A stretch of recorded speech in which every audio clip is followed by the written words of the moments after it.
Now this design is for the large candle, and if you put the candle here, you can kind of see how it will fit inside this candle holder.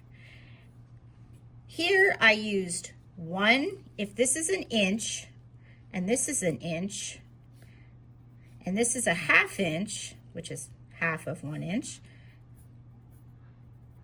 then added together, an inch and an inch is 1 inch, plus the 2 other inches will give you the 3 inches for the candle.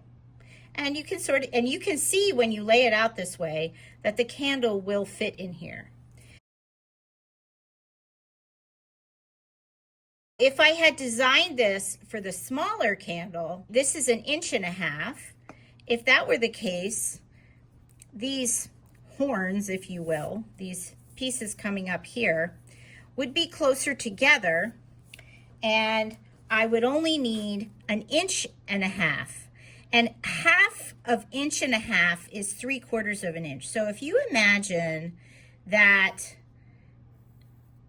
this cube is divided up into 1/4 and 1/4 and 1/4 and 1/4. 4 quarters equals an inch. And the space that 1/2 of this would take would be 3/4. And then on the other side, if this were divided into 3/4, so 1/4, 1/4, 1/4, and 1/4. Both of these together, because there's 2, this is 1 inch and this is 1 inch, this would be 2 inch, but that's too big. What we would do, we would use this and this and this.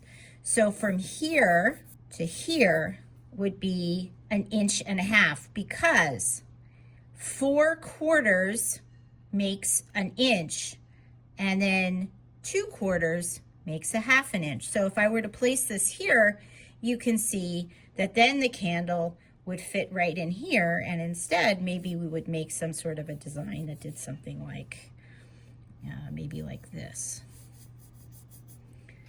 And we would bring that line down like that, and then that candle would fit right in there. That's the difference between the 2 candles.